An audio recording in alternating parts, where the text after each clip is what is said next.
STA TV, media syiar Islam. Bismillahirrahmanirrahim. Assalamualaikum warahmatullahi wabarakatuh.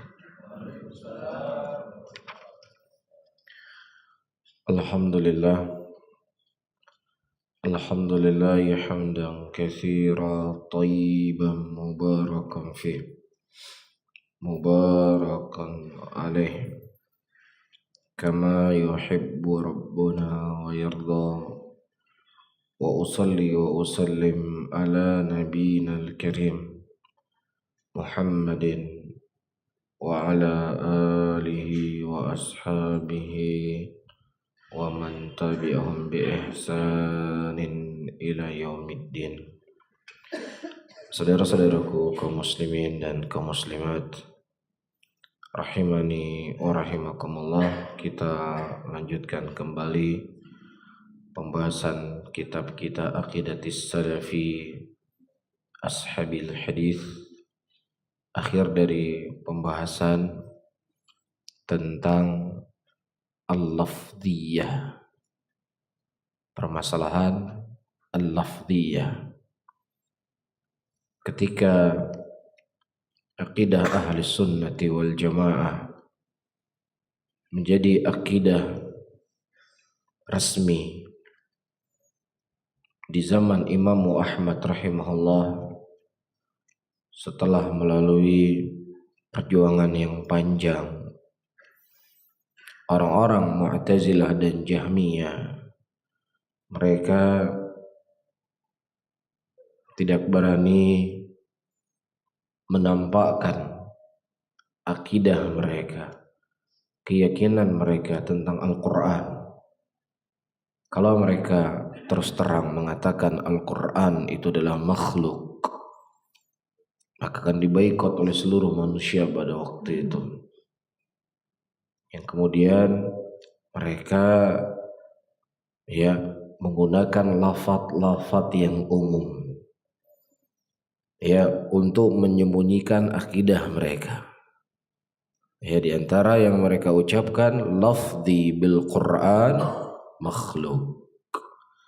Lafadznya saya dengan Al-Quran itu makhluk. Dan Imam Ahmad rahimahullah sebagai seorang alim yang mengerti seluk-beluk permainan ahlul bidah wal ahwa, tidaklah mereka menginginkan dari ucapan tersebut kecuali ingin menguatkan akidah mereka kalau Al-Quran itu adalah makhluk. Jadi orang yang mereka mengatakan inna lafzi bil Quran makhluk, Imam Ahmad menghukumi juga sebagai Jahmiyah. Dan Imam Ahmad merinci dua hal. Kalau seandainya dia mengatakan lafzi bil Quran makhluk, lafaz saya dengan Al-Quran adalah makhluk, yang diinginkan adalah Al-Quran, yang diinginkan adalah Al-Quran, maka dia Jahmi, murtad dari agama. Tapi kalau seandainya dia inginkan inna lafzi bil Quran, bosnya lafadznya dia, suaranya dia, maka itu makhluk. Kata Imam Ahmad, hada mubtadi'un. Kenapa? Karena para ulama salaf tidak pernah membahas masalah-masalah yang seperti ini. Kenapa mereka harus bahas? Kenapa mereka tidak mengatakan seperti apa yang Allah katakan dalam Al-Quranul Karim? Wa in ahadun minal musyrikin istajaraka fa'ajirhu hatta yasma' kalam Allah. Ketika orang-orang musyrikin meminta perlindungan kepada engkau, berikanlah kepadanya perlindungan sampai mereka mendengarkan kalam Allah. Imam Ahmad menggunakan ayat ini sebagaimana yang telah kita terangkan pada pertemuan yang lalu, lafzul Quran huwa minallah. Ketika ditanyakan kepada Imam Muhammad, beliau membawa ayat ini dan beliau mengatakan mimman yusma. Ketika orang-orang musyrikin meminta kepada engkau perlindungan, berikanlah kepadanya perlindungan sampai dia mendengar kalam Allah. Siapa yang membacakan kalam Allah tersebut? Orang yang membaca, Rasul atau siapa yang membaca. Nah, apa kata Allah di situ? Kalam Allah. Mafhum ya? Ini pembahasan kita pada pertemuan yang lalu. Kemudian Kata Imam As-Sabuni rahimahullah, qala Muhammad ibnu Jarir sahibu tafsir, wala qaul fi dhalik indana yajuz an naqulahu ghairu qawlihi id lam yakun lana fi imamun na'tam bihi siwah wa fi kifayah wal muqni wa huwa imamul muttabi rahmatullah alaihi wa ridwanuh. Muhammad ibnu Jarir rahimahullah, ulama dari ulama tafsir, pada zamannya beliau difitnah. Di antara fitnah yang disandarkan kepada Al-Imam Ibnu Jarir, beliau mengatakan bahwasanya lafzi bil Quran itu makhluk. Itu isu yang tersebar. Ya, karena memang demikianlah kehidupan manusia. Wa ja'alna ba'dukum li ba'din fitnah atasbirun. Kami jadikan sebagian kalian di atas sebagian yang lainnya fitnah, maka kalian bersabar. Pasti akan diuji, pasti akan dicoba. Dan ini salah satu ujian yang menimpa Al-Imam Ibnu Jarir rahimahullahu ta'ala. Dan beliau menulis dalam kitab beliau Al-I'tiqad, sebagaimana yang dinukilkan oleh Al-Imam As-Sabuni dalam kitab ini, ucapan Ibnu Jarir. Kata Ibnu Jarir rahimahullah, wala qul fi dzalika indana yajuz, dan tidak dibolehkan perkataan tersebut di kalangan kami, dan kami mengatakan, dan tidaklah kami mengatakan selain dari apa yang diucapkan oleh Imam Ahmad rahimahullah. Id lam yakun lana, tidaklah di sana ada imam yang kita ikuti di zaman itu selain dari Imam Ahmad rahimahullah. Apa yang disampaikan oleh Imam Ahmad itu sudah mencukupi untuk kami. Iya, ini yang disebutkan oleh Al-Imam Ibnu Jarir. Jadi Ibnu Jarir rahimahullah, beliau ingin melepaskan diri atau beliau ingin membersihkan diri apa yang dituduhkan kepada beliau, ya, yang mengatakan bahwasanya lafzi bil Quran itu makhluk. Beliau mengatakan saya berjalan di atas jalannya Imam Ahmad rahimahullah. Bisa difahami? Kemudian kata Sabuni, hadhi alfadhu Muhammad ibnu Jarir allati naqaltuhu nafsaha ila ma hahuna min kitabil i'tiqad alladhi sanafahu. Inilah ucapan Muhammad ibnu Jarir yang aku nukilkan sendiri sampai di sini dari kitabnya dia yang dia tulis. Nah, qultu. Siapa yang mengatakan qultu? Al-Imam As-Sabuni. Wa huwa ani Muhammad ibnu Jarir qad nafa an nafsi bihadzal fasl alladhi dzakarahu fi kitabih kullu ma nusiba ilaih wa qudhifa bih min uduli an sabilis sunnah aw mil ila syai'in minal bid'ah. Ya, dan dia yaitu Muhammad ibnu Jarir telah menafikan, ya, dirinya tentang permasalahan ini dalam kitabnya. Beliau telah berlepas diri dari seluruh apa yang dinisbatkan kepada beliau dan apa yang dituduhkan kepada beliau dari penyimpangan jalan, dari jalan sunnah kepada jalan bid'ah. Iya. Kemudian walladzi hakahu an Ahmad ridwanullahu alaihi anna lafdhiyah jahmiyah fasahihun anhu. وإنما قال ذلك لأن جهما وأصحابه صرحوا بخلق القرآن والذين قالوا باللفظ تدرجوا به إلى قول بخلق القرآن وخافوا أهل السنة في ذلك الزمان من التسريح بخلق القرآن فذكروا هذا اللفظ وأرادوا به أن القرآن بلفظنا مخلوق فذلك سماهم أحمد رحمه الله جهمية. Luar biasa. Perhatikan baik-baik bagaimana kedetailan para ulama kita dalam masalah akidah, dalam masalah usul. Iya. Dari lafaz saja itu tidak bisa main-main. Penggunaan lafaz. Saya ulangi kembali ya. Saya ulangi kembali supaya lebih jelas karena mungkin ada sebagian yang hadir hari tidak hadir pada pertemuan yang lalu. Akidah Ahlus Sunnah, ya, tentang permasalahan Al-Quran. Al-Quran itu adalah kalamullah. Al-Quran itu adalah ucapan Allah. Sangat banyak sekali di dalam ayat-ayat yang menunjukkan itu adalah kalamullah. Ya, di antaranya ayat yang saya baca tadi, wa in ahadun minal musyrikin istajaraka faajirhu hatta yasma'a kalam Allah. Dan ketika orang-orang musyrikin meminta perlindungan kepada engkau, berikanlah kepadanya perlindungan sampai mereka mendengar kalam Allah. Ya. Nah, orang-orang Jahmiyah dan Mu'tazilah mereka mengatakan bahwasannya Al-Qur'an itu makhluk. Dan Imam Ahmad menghukumi orang yang mengatakan Al-Quran makhluk itu kafir, murtad dari agama. Kenapa begitu kerasnya fatwa Imam Ahmad? Pertama, untuk menjaga kesucian Al-Quran. Kedua, kalau seandainya dikatakan Al-Quran itu makhluk, berarti yang namanya makhluk bisa benar bisa salah. Yang namanya makhluk bisa diambil ucapannya, bisa ditinggalkan. Bahaya enggak? Sangat bahaya. Sangat bahaya. Makanya Imam Ahmad rahimahullah mempertahankan akidah ini jangan sampai tersamarkan di tengah-tengah muslimin, walaupun beliau dipenjara bertahun-tahun, disiksa, tidak diberikan air, dirantai tangannya, tetap beliau mengatakan Al-Quran itu adalah kalamullah ghairu makhlukin. Bertahun-tahun akidah Jahmiyah Mu'tazilah menjadi akidah yang berkuasa pada waktu itu. Tapi karena kesabaran Imam Ahmad rahimahullah,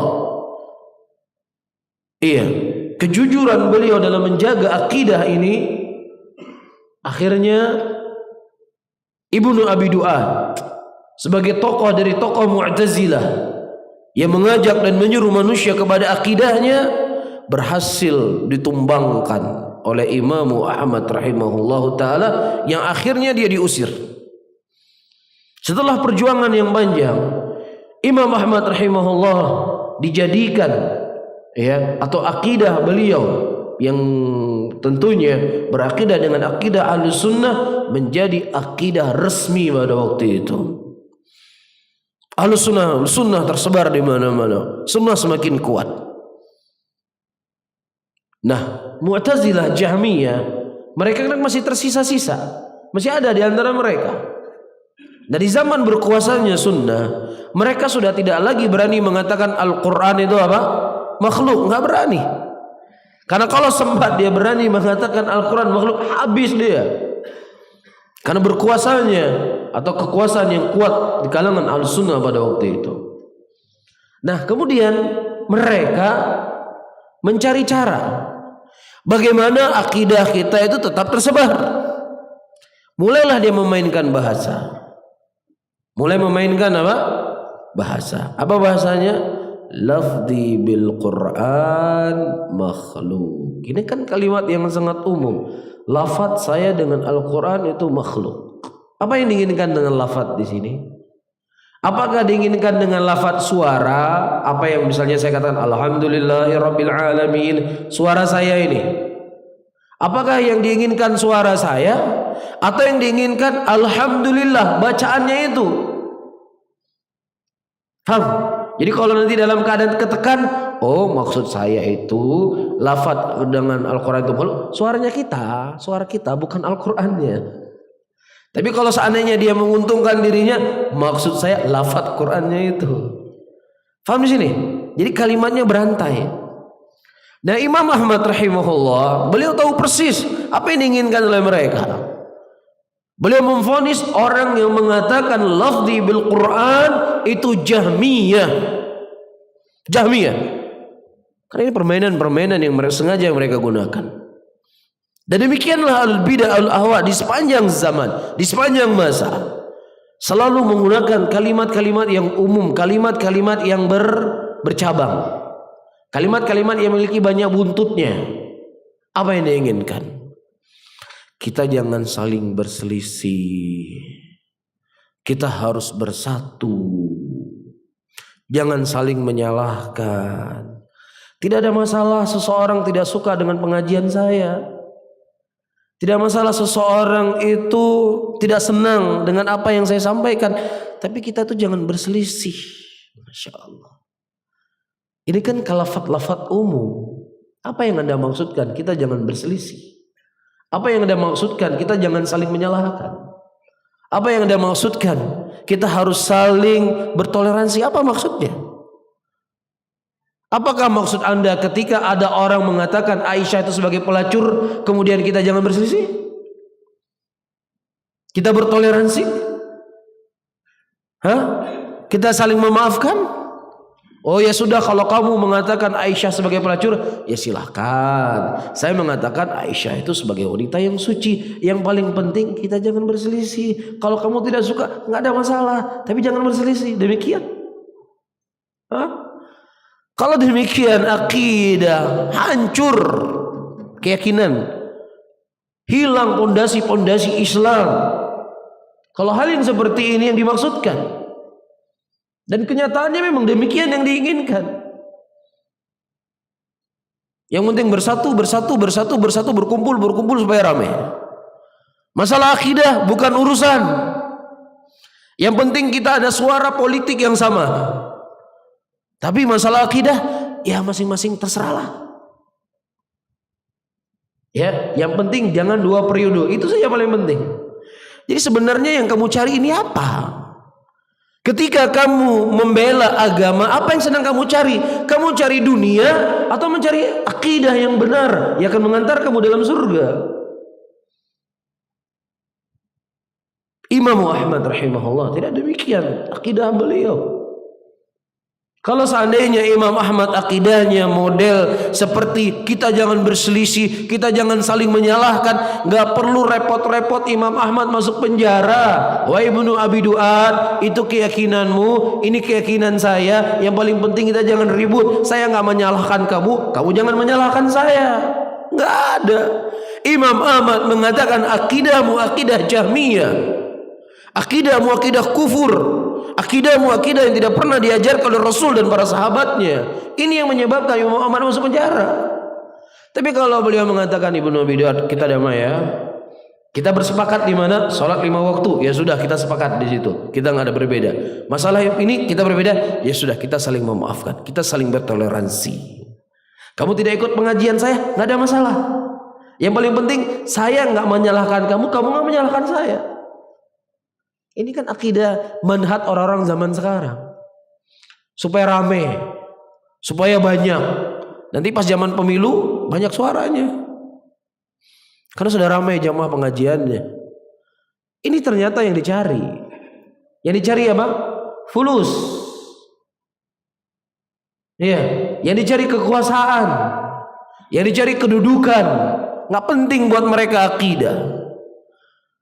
Ahlussunnah tidak mengenal demikian. Ahlussunnah adalah pensucian akidah. Itulah yang akan mengantarkan seseorang ke dalam surganya Allah Subhanahu wa ta'ala. Sebagaimana jalannya para imam. Kita sekarang tinggal memilih. Memilih jalannya para imam-imam. Imam Ahmad, Imam Syafi'i, Al-Imam Malik, Sufyan bin Sa'id Ats-Tsauri, Sufyan ibn Uyainah, Hamad bin Zaid, Hamad bin Salamah, atau jalan manusia orang-orang hari ini yang cuma ingin mencari kekuasaan. Tinggal antum memilih. Bisa difahami ya? Baik. Kemudian kata Imam Ahmad rahimahullah, dan dihikayatkan dari Imam Ahmad, annal lafdhiyah, orang-orang yang mereka mengatakan lafzi bil Quran itu makhluk adalah Jahmiyah. Ini sahih dari Imam Ahmad. Beliau berfatwa demikian.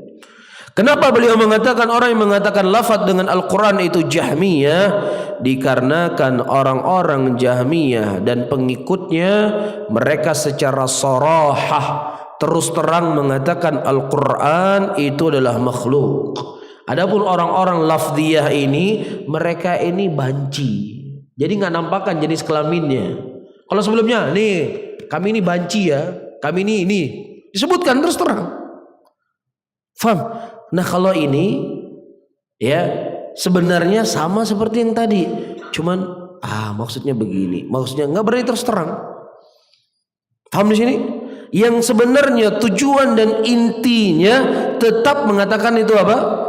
Al-Quran makhluk. Tidak berani menampakkan identitasnya. Faham di sini ya? Nggak berani, karena takut nanti ketahuan. Nah, Imam Ahmad rahimahullah, ya, beliau menjelaskan lafaz seperti ini sama seperti apa yang diucapkan oleh Jahmiyah, nggak ada bedanya. Cuman permainan bahasa di sini. Mafhum ya? Taib. Kemudian kita baca lagi. Ya. Ayo rahimani wa rahimakumullah. Sedikit.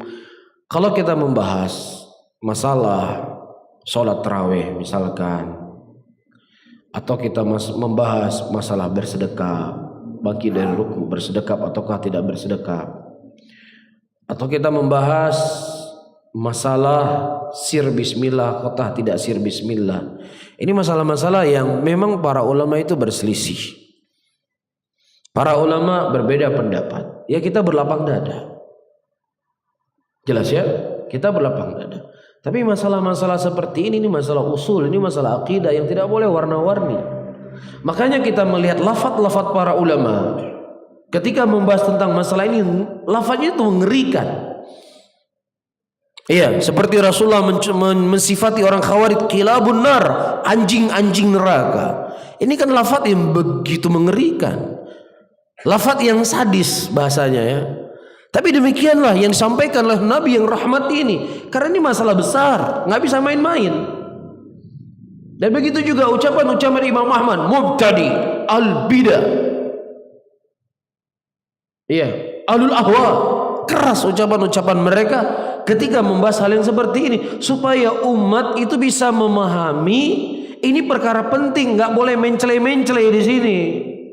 Nggak boleh abu-abu, harus dengan satu warna yang telah dibawa oleh Rasulullah SAW dan para sahabatnya. Bisa difahami ya. Jadi ada pembahasan-pembahasan yang memang kita berlapang dada, nggak perlu saling ribut. Iya, tapi masalah-masalah seperti tidak bisa main-main, karena akibatnya fatal. Kalau dia mengatakan Al-Quran makhluk, seperti saya sebutkan tadi, ya, Al-Quran itu kan makhluk sama seperti kita, bisa salah bisa benar, bisa kita ikuti ucapannya, bisa kita ambil, bisa kita tinggalkan. Ketika Allah mengatakan wa aqimus shalah, tegakkan salat, ya itu kan cuman perintah yang bersumber dari makhluk, bisa kita ikuti, bisa kita tidak ikuti. Fatal nggak akibatnya? Sangat fatal, fatal sekali. Iya, begitu juga ketika para ulama membahas tentang Khawarij. Kenapa mereka begitu keras? Ucapan-ucapan mereka juga begitu keras karena dampaknya itu sangat bahaya. Kerusakannya itu bukan hanya pada satu orang, kerusakannya itu bisa menyebabkan satu negara hancur. Ini dampaknya. Iya, karena mereka punya keyakinan, ya, siapa yang tidak seperti ini maka dia kafir. Berarti kalau dia kafir maka halal dibunuh, halal darahnya. Maka nggak aneh orang-orang yang punya pemikiran seperti ini suka buat bom bunuh diri. Terkadang di masjid dia buat bunuh diri. Karena apa? Karena kebodohannya, kejahilannya. Besar nggak dampaknya? Besar. Banyak korban muslimin yang wafat, yang meninggal dikarenakan salah kelirunya mereka dalam memahami agama. Ya, kemarin wallahu alam beritanya benar atau tidak, ya, ada sekelompok orang dia buat bom bunuh diri di acara Maulid Nabi. Iya, ini adalah sebuah perbuatan yang naudzubillah. Iya, ini perbuatan yang zalim. Ini perbuatan yang sangat besar yang akan dia pertanggungjawabkan di hadapan Allah. Dan kita berlepas diri dari hal yang seperti ini semuanya. Kita tidak sepakat dengan acaranya misalkan, bukan berarti kita menghalalkan darah muslimin, membunuh muslimin, pasang bom di tengah-tengah muslimin. Ini tidak dibolehkan. Nah, dia di Afghanistan ya. Taib. Anak ini keliru. Ya, dan ini sama sekali tidak menggambarkan dakwah Ahlussunnah yang rahmah. Bisa difahami? Kapan halal darah seorang muslim? Itu ada aturannya dalam agama. Bukan berarti dia buat sebuah kesalahan kemudian sudah mati bom bunuh. Tidak demikian. Faham ya? Jadi jangan disamakan, wah ini anti maulid, ini juga anti maulid, berarti mereka sama. Dari mana samanya? Faham di sini? Jelas? Ya, kesalahan, dosa yang dilakukan oleh seorang muslim tidak menyebabkan halalnya darahnya. Tidak menyebabkan boleh dia dibunuh. Bisa difahami? Jelas ya? Nah. Kemudian ayyuhal ikhwah rahimani wa rahimakumullah, wa huqiya anhu aidan annahu qala al-lafdhiyyah syarrun minal jahmiyah. Dan dihikayatkan pula dari beliau bahwasannya lafdhiyah itu lebih jelek dari jahmiyah. Kenapa? Karena kalau jahmiyah orang sudah faham, sudah ngerti apa yang dia ucapkan itu salah. Nah ini permainan kan bahasa, terlebih tersamarkan, lebih tersembunyi, lebih berbahaya. Sekarang munafikin dengan orang kafir mana lebih berbahaya? Orang munafik lebih berbahaya karena dia menampakkan keislamannya dan menyembunyikan kekufurannya. Kalau orang kafir sudah jelas dia menampakkan kekufurannya. Makanya kata Allah, innal munafiqina fi darki asfali minan nar. Orang munafik itu berada di keraknya api neraka karena dia dorornya lebih berbahaya dibandingkan orang kafir itu sendiri. Bisa difahami? Jelas ya? Seperti halnya di dalam masalah muamalah. Pertama, ayyuhal ikhwah rahimani wa rahimakumullah, kita senang, bahagia dan merindukan adanya bank syariah. Kita harus senang, harus bahagia, harus punya semangat, harus punya motivasi agar bagaimana bank syariah itu tersebar di negeri kita. Ini suatu hal yang harus kita rindukan. Ini suatu hal yang perlu, yang wajib untuk kita ya realisasikan di tengah-tengah perdagangan atau muamalah di kalangan muslimin. Bisa difahami? Jadi kita tidak anti dengan bank syariah. Ini pertama yang harus antum ketahui. Kita rindu. Faham? Ini satu hal. Hal yang kedua, sebagian praktek dalam bank yang menamakan dirinya sebagai bank syariah hari ini, mereka menggunakan lafaz syar'i, tetapi mereka bermuamalahnya tidak seperti namanya. Inilah yang menjadi banyak ya tersamarkan di tengah-tengah muslimin. Padahal transaksinya sama. Ya, dalam ini saya sebutkan satu contoh. Kalau antum pergi ke bank konvensional, antum pinjam uang, saya ingin beli mobil. Berikan uang sama saya 170 juta. Diberikan kepada antum 170 juta. Buat akad. Si fulan telah meminjamkan uang kepada kami 170 juta dan harus diangsur setiap bulan. Kalau dihitung semuanya berarti 200 juta. Berapa harus kita bayar bunga? 30 juta. Orang paham nggak kalau ini riba? Faham ya? Karena Rasulullah mengatakan kullu qardin yajri manfa'a fahuwa riba. Setiap pinjaman yang ada manfaatnya itu adalah apa? Riba. Iya. Nah, dalam di transaksi bank syariat ya, orang ingin beli mobil, dia datang ke bank. Saya ingin beli mobil. Saya sudah tanya ke showroom, harga mobil Avanza itu 170 juta. Iya, kemudian dia melengkapkan syaratnya, kemudian terjadi akad. Bank syariat A sebagai pihak pertama telah menjual mobil kepada pihak kedua dengan harga 200 juta rupiah. Iya, menjual mobil. Jadi akadnya jual mobil. Diambil uang 170 juta. Nah, ini ambil uang untuk kamu 170 juta, beli mobil. Akadnya apa? Akadnya jual beli mobil. Demikian transaksinya di dalam bank syariat. Ini transaksinya, salah satu bentuk transaksinya ya. Dia berikan uang kepada kita 170 juta, kita pergi ke showroom, kita beli mobil sendiri, tapi akadnya apa? Akadnya jual beli mobil. Pertama ini sudah bohong, dusta. Kenapa? Karena bank nggak jual mobil di sini, bank meminjamkan uang. Cuman transaksinya ditulis transaksi apa? Jual beli, dusta di sini, bohong. Kamu boleh membohongi manusia, kamu nggak bisa membohongi Allah. Ini satu dosa yang sudah kamu buat. Kedua, kamu telah menjual sesuatu yang tidak kamu punya. La tabi' bima laisa indak. Jangan engkau menjual sesuatu apa yang tidak engkau punyai. Kena yang kedua. Kalau bank konvensional satu tadi dia dosanya. Ini sudah dua. Dosa yang ketiga, hakikatnya dia bukan menjual beli mobil, tetapi hakikatnya dia pinjamkan uang, cuman pura-pura beli mobil. Bisa difahami? Ketika antum beli mobil, ketika mobil antum rusak tadi, antum komplainnya kemana? Ke showroom atau ke bank antum komplain? Ke showroom. Berarti bank jual mobil nggak? Jual mobil nggak? Bank nggak jual mobil. Bank meminjamkan uang sebesar 170 juta, tapi kita balikan berapa? 200 juta. Sama kayak bank konvensional. Cuman di sini bohongnya lebih besar dosanya. 3 dosa, di sini dosanya 1. Mana lebih bahaya sekarang? Hah? Mana lebih bahaya? Seharusnya nggak pantas Anda memakai bank syariat dengan nama syariat. Berikan nama apalah, karena itu besar dosanya, akan tanggung jawab di hadapan Allah. Bisa difahami? Ya, ini modelnya seperti ini. Lafziyah, memainkan bahasa. Oh begini. Lebih bahaya dari jami yang terus terang. Orang sudah paham, sudah ngerti. Tapi ini tertipu banyak orang. Ini syariat kok. Ya, ininya pakai jilbab, pakai kerudung semuanya hajah, semuanya haji di banknya, disambut dengan assalamualaikum, disambut dengan bismillah. Jadi menipu banyak orang.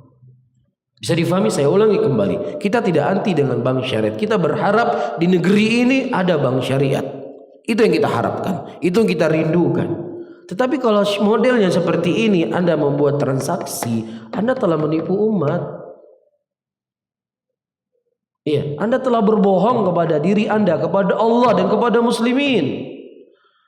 Dan itu dosanya lebih besar di hadapan Allah Subhanahu wa ta'ala. Bisa difahami? Ya, tapi kan kita sedang berusaha. Ya, memang betul kami sadari itu adalah bentuknya seperti itu. Tapi kan sedikit demi sedikit. Ya, akhi, dalam masalah perintah boleh Anda mengatakan sedikit demi sedikit. Tapi kalau dalam masalah larangan itu harus ditinggalkan. Nggak ada orang, Pak, ya saya memang sudah meninggalkan mabuk-mabukan. Biasanya minum 1 hari 3 botol, hari ini cuma 1 botol. Alhamdulillah, tetap dosa. Karena yang namanya larangan tidak seperti itu. Apa kata Nabi SAW? Wa ma nahaitukum anhu fantahu. Apa yang dilarang oleh Allah dan Rasulnya, kamu akhiri sekarang juga. Tetapi ketika dalam bentuk perintah, wa ma amartukum fa'tu bi mastata'tum. Apa yang diperintahkan kepada kamu, datangilah perintah tersebut semampu kamu. Tapi dalam meninggalkan dosa tidak sekemampu kita, semuanya harus ditinggalkan.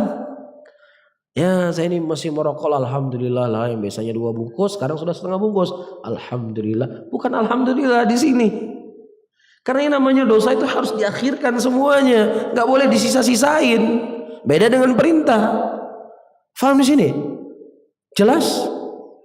Ya, jadi alasannya, semakin dia beralasan semakin menampakkan kebodohannya, kesalahannya, kekeliruannya.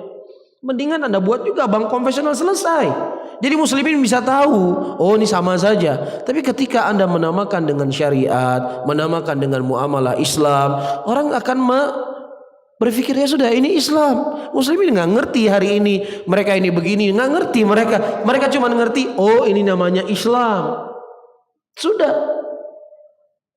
Tanggung jawab Anda di hadapan Allah itu besar. Anda telah berbohong kepada Allah, berbohong kepada Islam, kepada muslimin, berbohong pada diri Anda sendiri. Jadi mendingan diganti saja namanya. Ya, apalah namanya, jangan dibuat syariat. Kalau transaksi modelnya seperti ini. Bisa difahami ya? Nah, ini kurang lebih bentuk gambaran apa yang disebutkan oleh Imam Muhammad, lafziyah syarrun minal Jahmiyah. Jelas ya? Allah Ta'ala a'lam bis-shawab. Mungkin ini yang bisa kita sampaikan di pagi hari ini. Mungkin ada sesuatu yang mau disampaikan atau ditanyakan, silakan. Kalau tidak ada, saya akhiri. Allahumma salli ala Muhammadin wa ala alihi wa ashabihi wa man tabi'um bi ihsanin ila yaumiddin. Wassalamualaikum warahmatullahi wabarakatuh. STA TV, media syiar Islam.